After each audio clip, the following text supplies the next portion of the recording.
Hi everyone. I hope you're all having a wonderful day at Tech Exeter.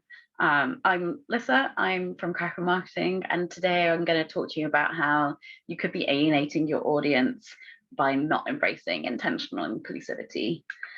Hello, I'm Lissa, the founder of Cracker Marketing, and we're a marketing agency in Cornwall who specialise in working with tech companies, whether that's AI or React or traditional software development or DevOps. There's some really cool people we're working with globally. So I love marketing and I love tech, but I'm also really, really passionate about diversity and inclusivity. So I'm excited to be talking to you about it today. But yes, networking, the important stuff. That's my Twitter handle at Lissa Crump. Please feel free to tweet any questions you have during my talk and I'll respond to them all afterwards. Or feel free to tweet gifts at me. I love a gift. You might be able to tell that by the end of this talk. There's one or two involved. But this year's Tech Exeter conference is all about access, which is a fantastic theme. I got really excited when I saw that published, which is why I wanted to talk to you about inclusivity. But first of all, who is this talk for? And I'm going to say I think it's for everybody. And normally in marketing, I'm always saying you can't speak to everyone at once because then you end up speaking to no one.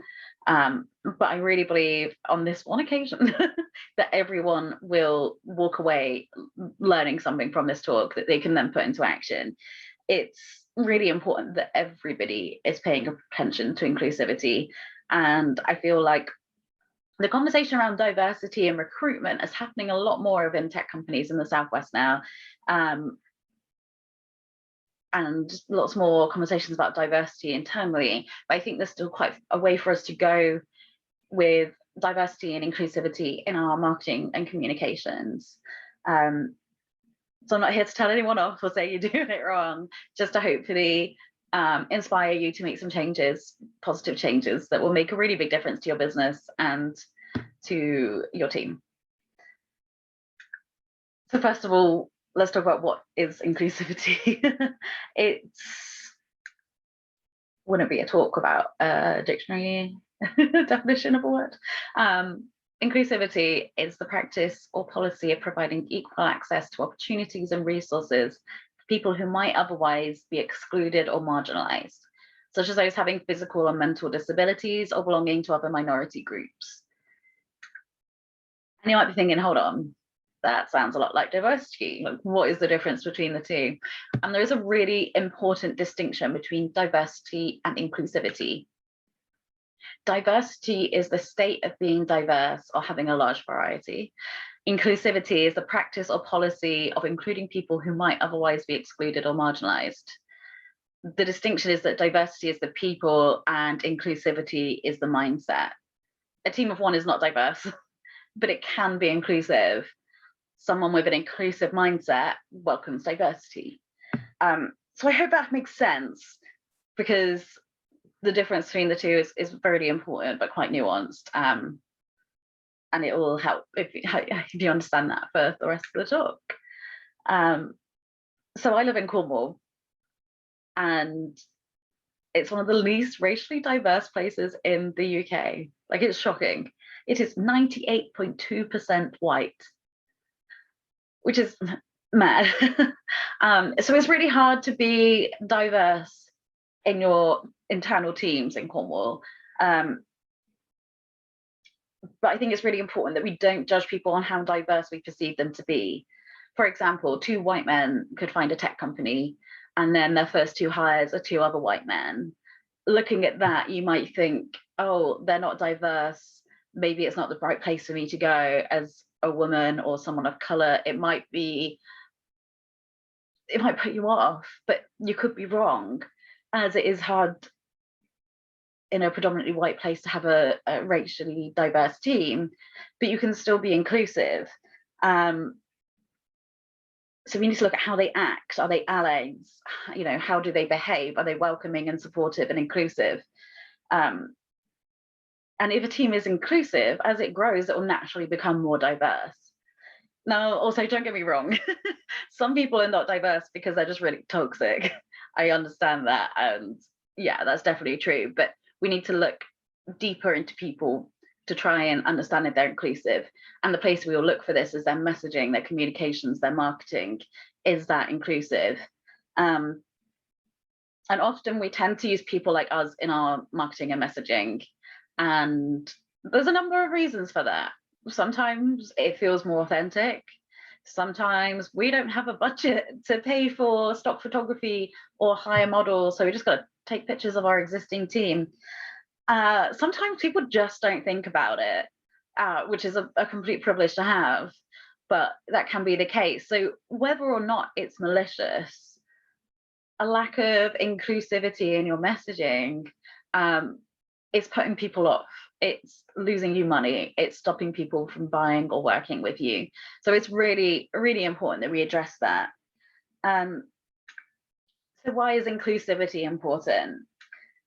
Your target audience wants to see themselves in your content, but they also want to know that you see them, that you understand them and their needs. But it's also not just about them. What's really interesting, what we're really seeing is a growing trend in consumers only wanting to work with people that are welcoming of everyone, inclusive of everybody, not just them. So this great survey was done, and it shows that 64% of the people took action after seeing an ad they thought they considered to be diverse or inclusive. And then those percentages again were higher with some marginalized groups, millennials, Black people, Latino people, people from the LGBTQIA+ community. So it's not just people wanting to see themselves represented now, they want to see that that's happening for other people, which I think is ace. And it's like really important that, like, if you have not been part of an underrepresented demographic, it is hard to really understand how it makes you feel when you see yourself being represented, how powerful it feels when you see yourself being represented. As a queer neurodivergent woman who's plus size, I don't see myself represented a lot. I see it growing, and I spend time in the places where I see myself being represented. But a lot of mainstream, people, it's just not there. Not feeling seen, not feeling understood really sucks. And don't get me wrong, I am so privileged, especially being a white woman. Like, there are things, but it's interesting when you do have a moment of feeling seen. So I'm a big fan of the MCU, the Marvel Cinematic Universe. And in Avengers Endgame, there's this one clip where all the women come together for this moment in this big battle, and it's powerful and it's wonderful, and I feel like a badass watching these women. Like, it actually was emotional to watch it the first time. And what's also really interesting is that scene was slated so much online by men who said it felt fake, it felt forced, it wasn't real, they just didn't like it. And that's so often the case. When things aren't for you, you don't see the value. But that scene was for the female gaze rather than the male gaze, and most films are done for the male gaze. So when it's something the female gaze, men don't get it a lot. I just want to show you a bit of that clip in case you haven't seen it. It's a little bit violent, so if that's not your thing, look away for a few seconds.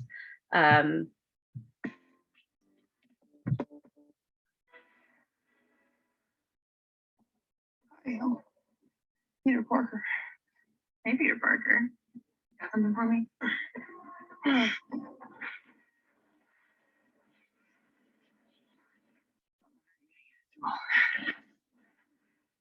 Don't worry. She's going to help.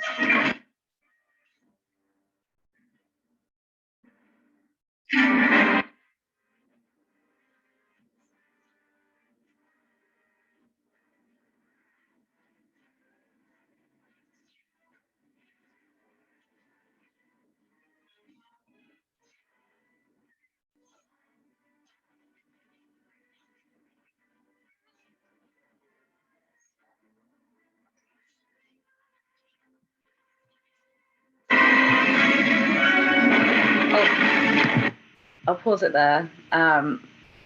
I can just don't watch the whole film, but I'm here to talk to you about some stuff today. So how can I be more inclusive in my messaging? Is a really, really good question to ask. You know, it's incredibly important to be authentic, as with all your marketing. I talk about this a lot. I mean, if you want to know more about authenticity in your marketing, please check out my website, studiokraken.co.uk, especially the content around why we say no to vanilla. And we talk about authenticity and how that helps make you money. But it really cannot be underestimated. If people feel like you're being fake or performative, it will totally backfire. I'll give you an example of that in a minute, but you need to be real. You need to be including people because you want to be inclusive. You need to keep an open mind and an open heart. And I know that sounds a bit warm and fluffy, but you do. And you need to constantly be evaluating what you're doing and make sure that it's data driven as well. Last year I did a talk about data-driven marketing at Tech Exeter, which was really cool. I'm not sure if they've shared that footage online, but you might be able to watch that back. But data-driven marketing is really, really important, especially when you're looking at inclusivity. If you're making a product for a specific demographic, say for example, you're making a chairlift, you're probably marketing this to old people. You'd think that makes sense and that's logical. But you need to make sure that within those people represented in your marketing imagery, that there are older people, different races, people from the LGBTQIA+ community, and younger people with disabilities, because they'll be using these chairs too. And I can't think of a single chairlift, I'm trying not to say the brand, a single chairlift advert I've seen that showed younger people with disabilities use. It's always older people. And you're excluding a massive market for you of people that would buy your product. And if they saw themselves represented, they would probably have a lot more brand loyalty to you and be a lot more invested in using you. It's really important to remember that this isn't a checkbook exercise. You can't go, done, I'm inclusive. It has to be constantly reviewed and evaluated, and the thought always has to be there. Every time you're pushing commit on a new campaign, you need to be assessing, is this inclusive enough? Are we alienating people? And that might sound really overwhelming, but please don't get overwhelmed with it. You don't need to change everything you've ever done at once. You can start with new campaigns and then work your way back through. Yeah, don't get overwhelmed. So I want to talk to you about a really bad example of I don't know if you've heard about this before, but I just find it so hilarious because it's so bad. So Bic, who make pens, created this Bic for Her range, pens for women. So everyone went mad. Like, here are some reviews from Amazon, which I just want to share with you because they're hilarious. Can these pens be bought individually? I only intend to write things until I find a man and get married. So it's a waste of my hard-earned secretary salary to buy the whole pack. The best thing about this pen, it's so stylish, tucked behind my ear while I'm perched on the corner of my boss's desk flirting with him.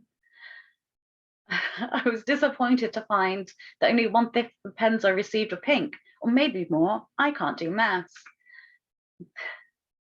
Oh, this is embarrassing. I was trying to buy these pens so as not to callous my porcelain hands or chip my pretty pink princess nail polish while writing the daily entries on love, loss, muffins, and muffin tops in a sticker-covered diary.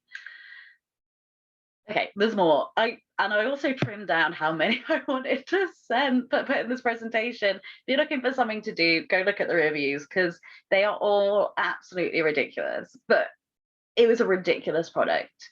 There are so many things that as women we need and we need to be seen for.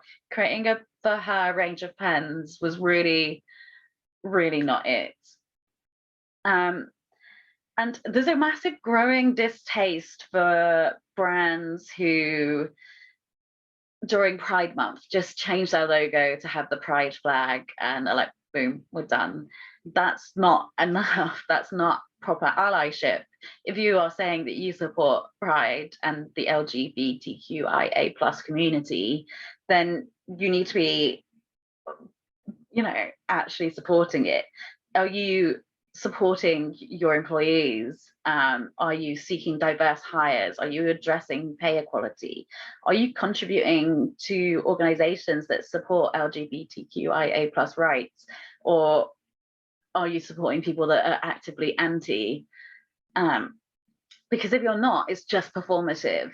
And I know this year in particular, I saw a lot more noise online about people being upset with brands for just sticking a rainbow logo up and feeling like they've accomplished something.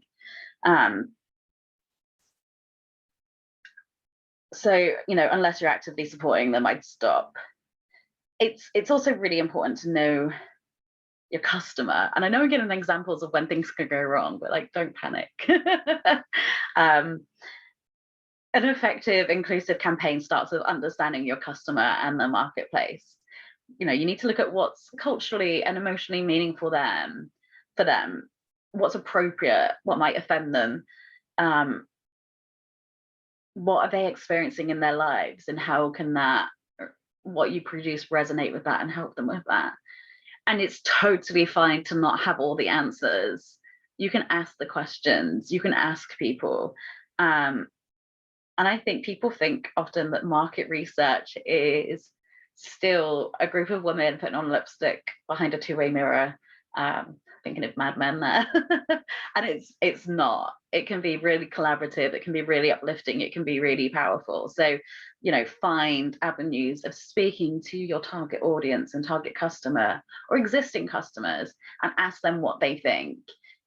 Is your social feed resonating with them? Is the images on your website, do they feel represented? Is the language okay? To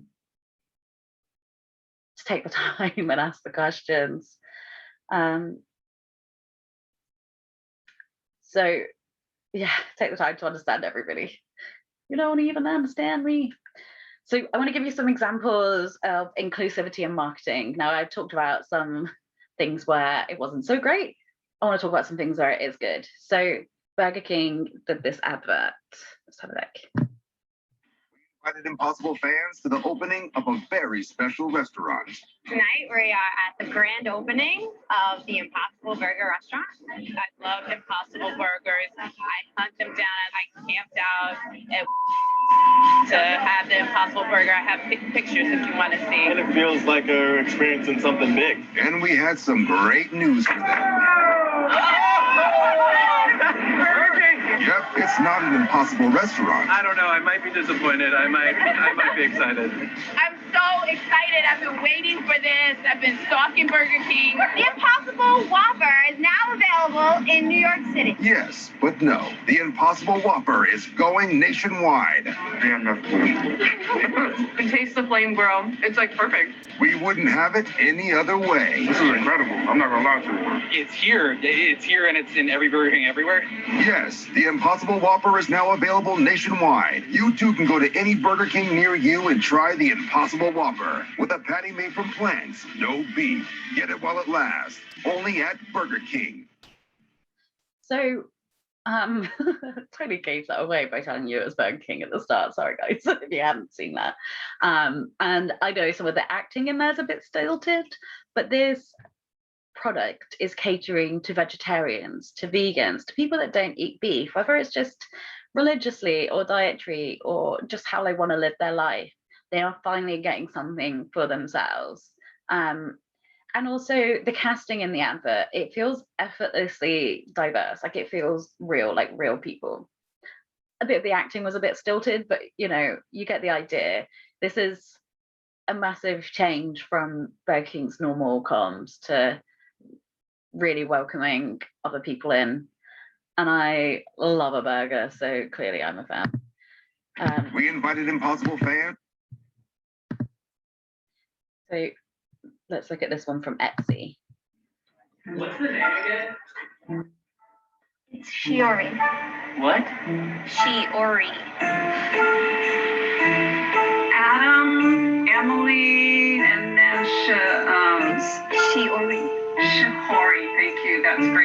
Melody. Laki. Kia. Kita. Sini. I really love it. I love that. And also I should point out my name is Lissa Faye, so F-E-E with a circumflex on the first E. And I obviously as a child never grew up having my name on anything. It's ridiculous, but and actually I have a lot of problems impacting my name on online forms. Like, this is an accessibility problem. Sometimes I use them and it says it has to be a real name, but it doesn't like the hyphen and it doesn't like the circumflex. So it says it's not a real name. And that really invalidates me as a human, because you know what, it is. And other forms, I know friends whose surname is Yu, so YU, and they say, no, your surname has to have more than 3 letters in it to be a valid name. And that's a massive part of the population that have surnames with 2 letters that are then being told again that they're not valid by these forms. So it's really important that people are paying attention to these sorts of things, because I know if I'd seen this advert as a 10-year-old girl and I could have had my name on something, that would have been incredibly special and meaningful to me, because it just didn't exist. So the next one I want to show you is the Savage Fenty, or Savage X Fenty show. It's incredibly powerful, and Rihanna obviously is a musician first and foremost, but she is really changing the game. During this fashion show, they have trans women, plus size women, drag queens, all ages, races, shapes and sizes. Everyone is represented in this show. And it comes as like a real big middle finger to Victoria's Secret, who still just have the tall, skinny, predominantly white woman with the kind of really unattainable figure, and are really actually quite transphobic. There's been a lot of stuff in the press about them. I have read recently actually that they're really changing things up and they're finally listening, but I don't think they would have done it if they hadn't seen how successful Rihanna was with this. And Rihanna also dropped a makeup line, Fenty Beauty, and instantly released 40 shades of foundation, which is unheard of in the beauty industry. And that's so that every skin tone has a foundation that will work for them. And there are brands that have been around for 40, 50 years that only have 10. Can you imagine every skin tone in the for women in the world trying to fit within 10 shades? It's just really not inclusive. And their reasoning was it wasn't financially a good idea businessly. That wasn't a real word. But that it didn't make business sense, so they wouldn't do it. And Rihanna was like, hold my beer, I'm going to drop 40 shades at once and make loads of money, and really, really change the game. So she's doing crazy things for inclusivity. But let's watch a bit of the fashion show. Warning, it's women in lingerie. If you don't like that, please look away.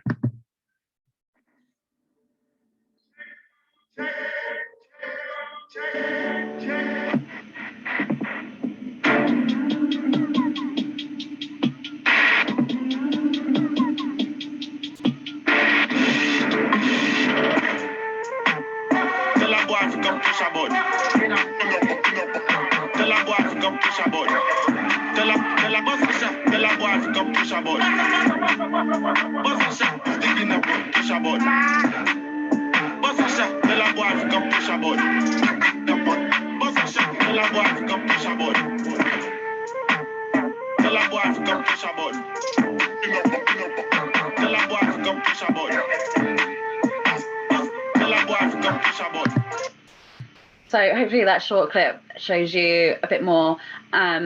I think the whole show was available on Prime Video. So if you want to watch it all, it's available. I highly recommend it. It's a whole performance. Love it.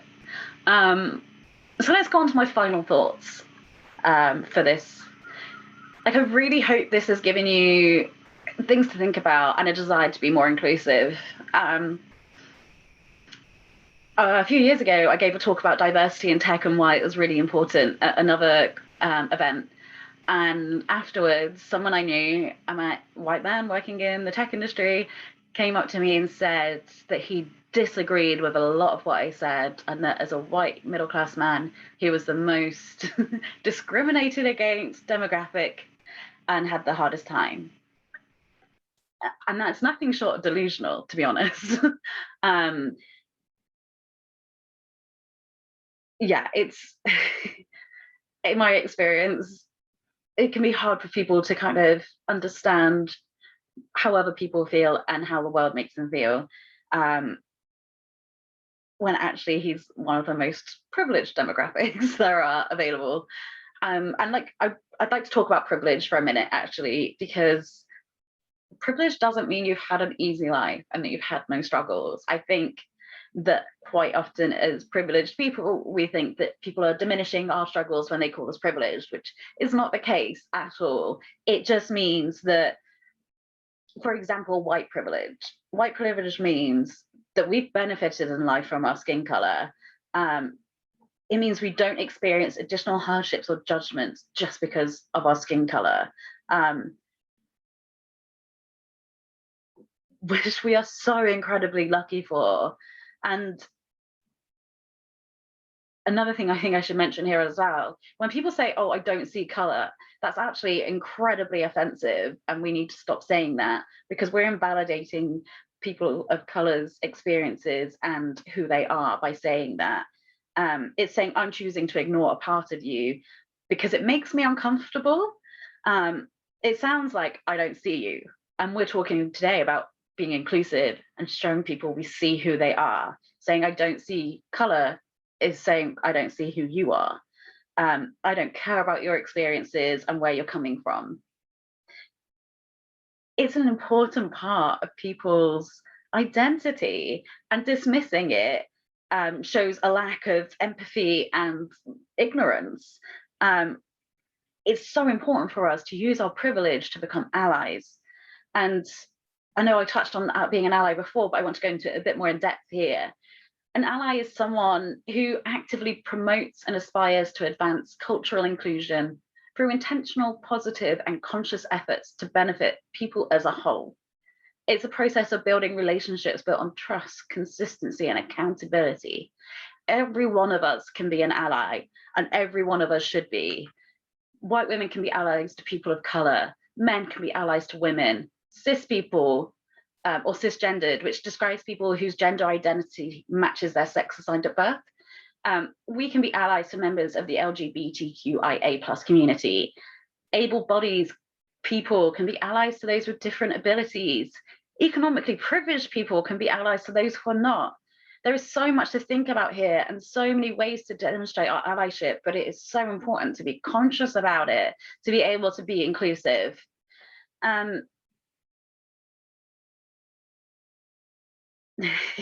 So what should I do now? Sorry, I was getting on a bit of a rant and I don't want to be ranty. This is like a positive thing. What should I do now? Check how accessible your website is, because every single person deserves to be able to use it. The World Wide Web Consortium has a load of tools listed on there that you can use to check your website. So you want to make sure that people with screen readers can use it properly. So you'd be looking at the CSS and alt tags and things like that. You also want to check that the font and the text and the colors you're using are accessible. There's so many things that go into it, and I'm pretty sure there's other talks about that today. So I'm not going to go too much into web accessibility, but that's the first place you need to start with your website. The next thing you should do is review your target audience and put yourself in those shoes. If you look at your social feed, do you feel welcomed? Do you see yourself there? Or on the website, in your adverts? You can take this further and do questionnaires for your target audience and ask them how your stuff makes them feel. But it's so important to really, really put yourself in their shoes and be incredibly analytical about it. It can be really hard when you're proud of work you've done to then feel like, oh, it's not good enough because it's not inclusive. Please don't feel like that. Please don't feel disheartened. Just think about how you can now level up and do things better and more inclusive using what you've already learned from your other campaigns. You need to be thoughtful about your visuals, photos, graphics, videos, everything going forward has to consider race and gender and age, ability, size, social economic status. There are so many things to think about, but it's fun, like, to think about it. It's exciting. You're like, can give yourself a whole new level of being analytical about your work. The next thing you should do is review your language and make sure it's not a barrier to your target audience. And so, and then avoid stereotypes. This is the fastest way for you to show people that you don't actually understand them. You know, remember empathy and respect. And if we talk about language, so if we look at, say, Kraken Marketing's messaging, I talk in slang a lot. I use memes, I use GIFs, I use a lot of pop culture references. And I know that alienates potential audiences. But with other people, it makes them like my stuff and think I'm probably the sort of person that they want to do business with. So it's also kind of working as a first barrier because I'm a bit sweary, and so is my website, and this is how I speak. So I'm aware who I'm alienating with it, and it's not like one whole demographic. It's people from like all demographics, but the people that it resonates with are my kind of people. So that's like a conscious thing about my language. So I'm not saying that you have to speak to everybody, but you need to be inclusive of all demographics. I hope that makes sense. And it's exciting. This is fun. This is something really meaty and chunky for you to get stuck into and work hard on and know that you're actually making a really positive difference. And, you know, marketing is all about connecting people with products and services. But effective marketing is about bringing people together, and embracing inclusivity will help you make a real difference in people's lives and your business bank balance. Make it rain, yo. Because also, at the end of the day, we're all here to make money as well. So it's a financially smart choice for your business to embrace that inclusivity. So I just want to say thank you, and let's continue to be more awesome and say no to vanilla. Thanks so much, guys.